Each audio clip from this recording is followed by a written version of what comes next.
ආයිබෝන් කියලා පිළිගන්නවා Amarich99 YouTube channel එකට. තාමත් ඔයගොල්ලෝ මාව subscribe කරලා නැත්නම් පල්ලෙහා තියෙන subscribe button එක click කරලා subscribe කරන්න. මම අලුත්ම වීඩියෝ නරඹන්න පල්ලෙහා තියෙන bell icon එක click කරලා මම අලුත්ම වීඩියෝ ඔයගොල්ලන් නැරඹීමේ හැකියාව තියෙනවා. වැඩි විස්තර වැඩක් නැහැ. අදත් ගෙනාව අලුත් උපාංගයක් ගැන ඔයගොල්ලන්ට කියලා දෙන්න. අපි යමු වීඩියෝ එකට.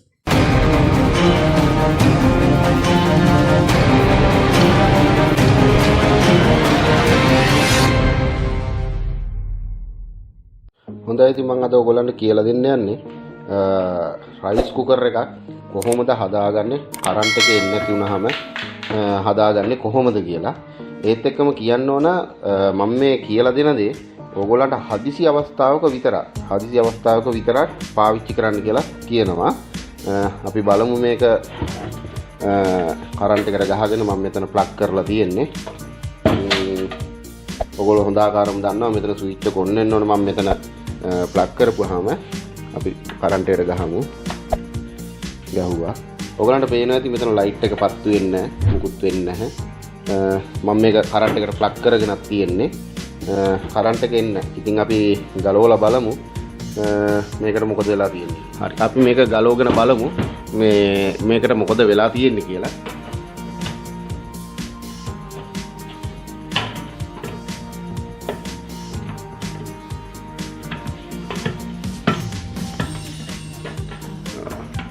දිරලා තියෙන්නේ.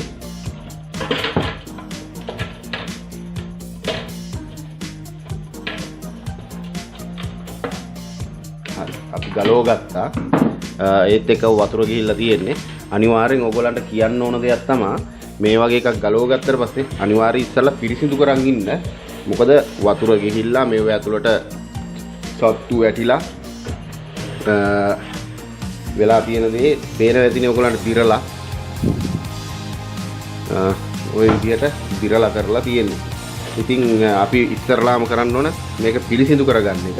පිළිසිඳු කරන් අපි බලමු මේකේ මොකක්ද වෙලා තියෙන්නේ කියලා. දැන් ඔයගොල්ලන්ට පේන ඇති මේ වතුර ලීක් වෙච්ච තැන්. ඉතින් මේව ඇතුළට වතුර ගිහිල්ලා තියෙනවා මේ මලකඩ කාලා හැමතැනම. ඒ කියන්නේ මේක ඇතුලේ ලයිව් කරන්ට් එකක් දුර නිසා අනිවාර්යෙන් මේවා පිළිසිඳු කරන් ඉන්නම ඕන.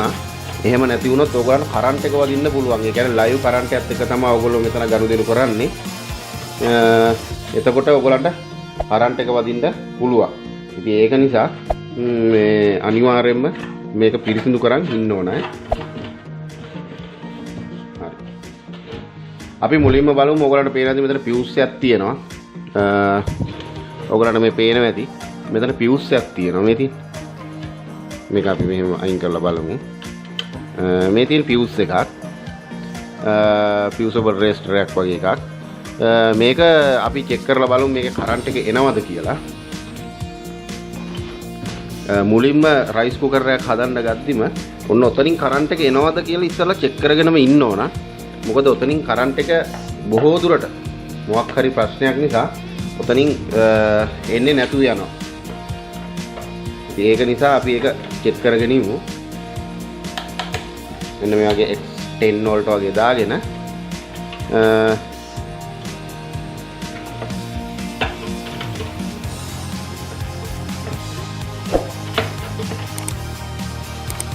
ඔයගලන්ට මම හිතන්නේ මීටරේ පේනවා ඇති. අපි බලමු දෙපැත්තට තියලා වැඩ කරනවද කියලා.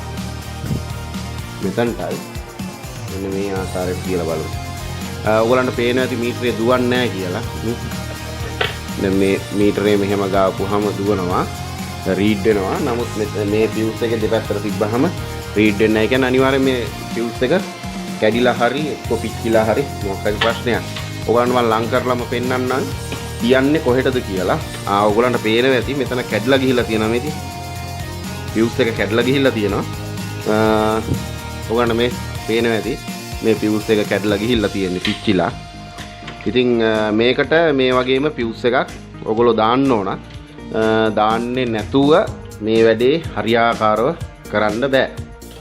ඉතින් ඔයගොල්ලෝ ගෙදරදී හදිස්සියේ රාත්‍රී කාලයේදී මේ වගේ දෙයක් වුණොත් මේකට ගන්න කෙටිම පියවර තමයි දැන් මම කියලා දෙන්නේ.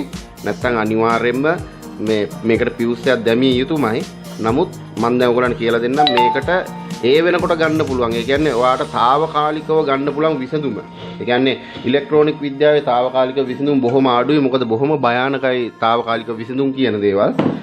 නමුත් අත්‍යවශ්‍යතාවයේ අනුව වැඩක් කරගන්න නම් ඔයගොල්ලන්ට මම කියලා දෙන්නම් කොහොමද මේ වැඩේ කරන්න ඕන කියලා. ඉතින් ඔයගොල්ලෝ ඉස්සරලාම කරන්න ඕනේ එතන ඒ වයර් එක ගලව ගන්න එක. ඊට පස්සේ ඔයගොල්ලෝ මෙන්න මෙතන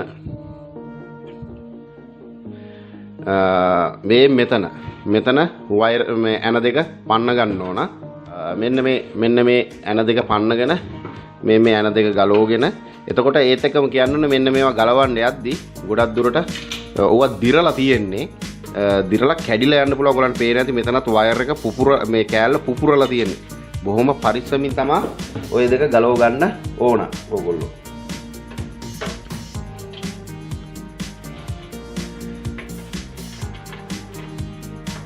මේ විදිහට ගලව ගන්න. මෙන්න මේ විදිහට එළියට ගන්න. අරගෙන ඕගොල්ලෝ දැන් අර පියුස් එක තිබ්බ කොටස තියෙන්නේ. මෙන්න මේක. ඒ කියන්නේ පියුස් එක තිබ්බ ලයින් එක තියෙන්නේ. මෙන්න මේ ලයින් එක ඕගොල්ලෝ ගලව ගන්න. මෙන්න මෙතනින් ගලවගෙන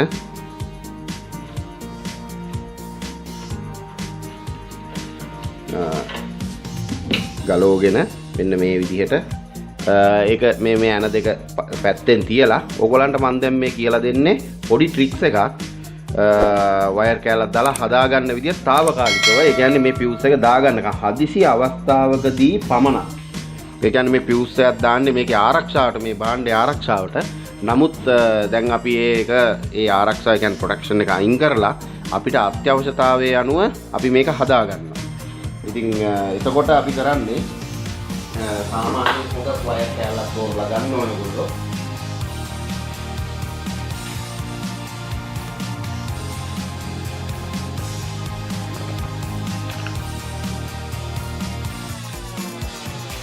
ඉතින් මං ගත්තා මෙන්න මේ වගේ ෆ්ලෙක්සිබල් වයර් කෑල්ලක්.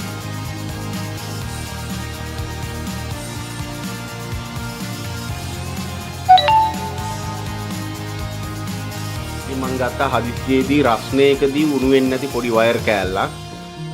මම මේක හයි කරන විදියත් ඔයගලන්ට කියලා දෙන්නම්. මේ විදියට සුද්ධ කරගන්න.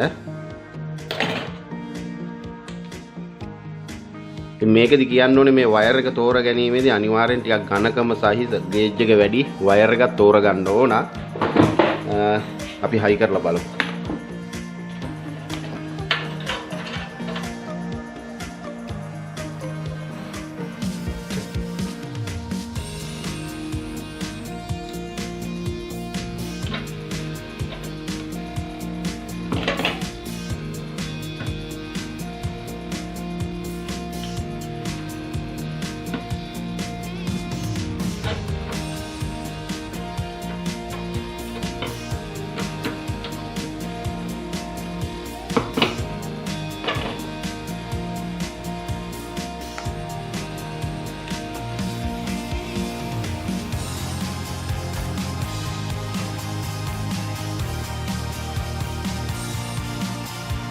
මෙන්න මේ විදිහට මේ වයර් එක මෙතනට දාලා තද කරගන්න. මෙන්න මෙහෙම. ඒක දිහලා මේක ඇතුලෙන් මේ වයර් එක අරගෙන ඔයාට මතකද දැන් මේකේ මේ ගලවපු තැන ඒකලා මේක හයි කරගන්න නැවත. මේ කෑල්ල නැවත ඔයගොල්ලෝ මේ තදට හයි කරගන්න. මේ කෑල්ල. එතකොට මේ හයි කිරීමේදී ඕනට වඩා තද කරන්න යන්න එපා. කඩලයයි.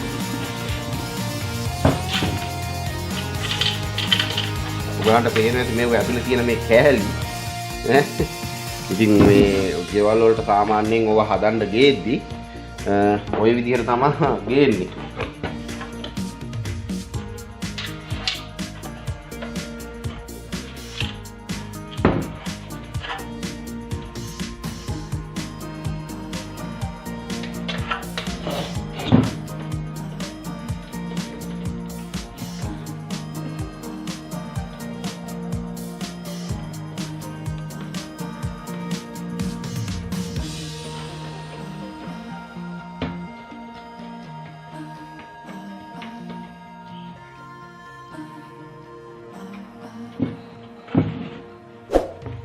ඊළඟ එකත් අපි හයි කරගමු යන්නේ.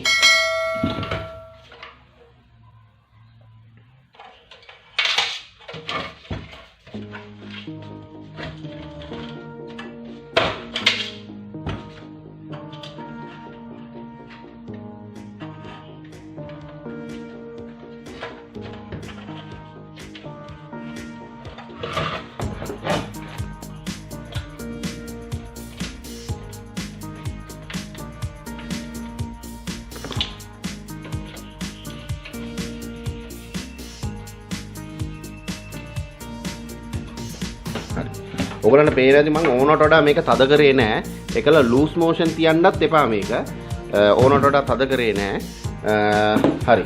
දැන් අපි ඊළඟට මේකේ ඒ හයි වෙන තැනට වයර් එක තියලා හදාගමු. ඊට කලින් මේ වයර් එක සාමාන්‍ය හොඳට සුද්ධ කරගන්න.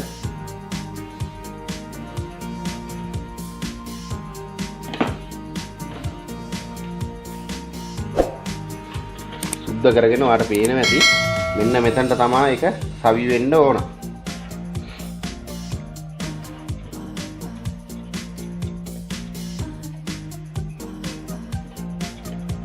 ඉතින් මම ඕගොල්ලන්ට මේ පියවරෙන් පියවර කියලා දෙන්නේ මේවා බැරි කට්ටියට මේක ගැන සාමාන්‍යයෙන් ඉගෙන ගන්න පුළුවන් වෙන්න නංගිලා මල්ලිලා.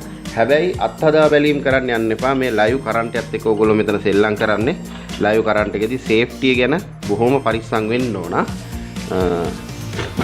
ඔයාලට පේනවා ඇති දැන් මේ ෆියුස් එක තිබ්බ තැනට අපි වයර් එකක් හයි කරලා අපි ඇණයක් සවි කරගමු එතනට.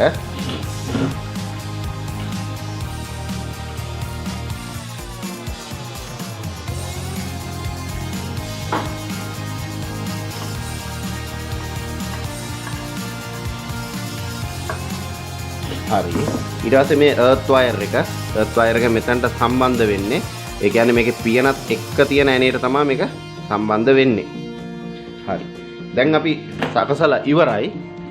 ඔයගොල්ලන්ට පේනවා ඇති. ඔන්න දැන් සකසලා ඉවරයි. අපි පවර් ප්ලග් කරලා බලමු කොහොමද මේක වැඩ කරනවද නැද්ද කියලා. අපි කරපු වැඩේ සාර්ථකද කියලා බලමු.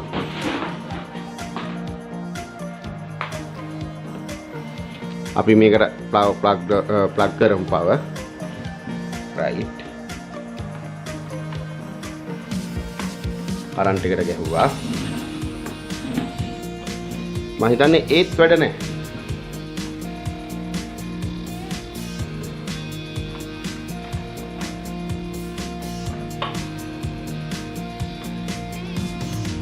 හරි. දැන් ගහලා බලන්න.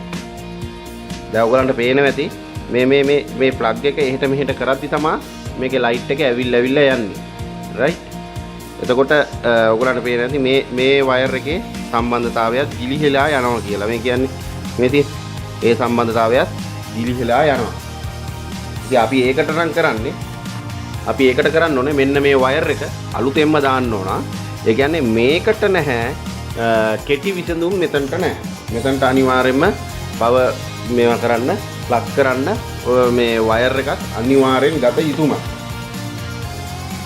ඔයගලන්ට පේනවා ඇති දැන් මෙන්න වයර් එක ලයිට් එක පත්තු වුණා. ඊට පස්සේ කරන්ට් එක දෙනකොට ආපහු මේ පැත්තටත් පත්තු වෙනවා. ඒ කියන්නේ මේක වැඩ. අපි බලමු මේක හරියටම රත් වෙනවද නැද්ද කියලා.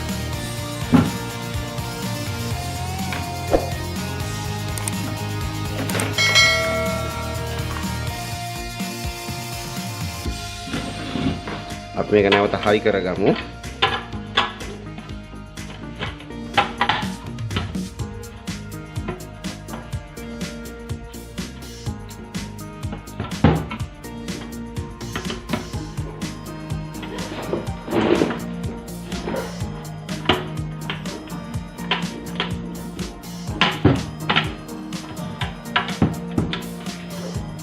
හරි. දැන් අපි බලමු මේක වැඩ කරනවද නැද්ද කියලා. හරියටම රත් වෙනවද නැද්ද කියලා.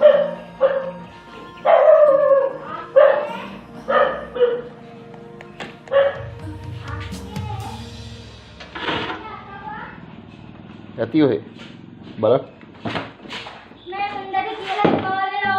හරි. දැන් අපි පවර් ප්ලග් කරගෙන බලමු දැන් ඔන් කරපුවාම පත්තු වෙනවද කියලා ඔයගලන්ට පේනවා ඇති. මෙන්න බල්බ් එක පත්තු වෙනවා. අපි බලමු මේක රත් වෙනවද නැද්ද කියලා. ඔයගලන්ට මේක රත් වෙනවද කියලා බලන්නත් පුළුවන්. අපිට මෙන්න මේ ආකාරයට මේවා චෙක් කරගන්නත් පුළුවන්. මෙන්න මෙතන ක්ලික් කරලා මේ ස්විච් එක මේ ස්විච් එක පාතට දාන්න. කොහොම පාතට දාපුවම ඔයගලන්ට පේනවා ඇති ලයිට් එක දැන් මාරු වෙලා පත්තු වෙන්නේ. මොහොතක් අල්ලගෙන ඉන්න රත් වෙනවද කියලා බලන්න. මෙන්න මේ විදිහට මේවා කරලා.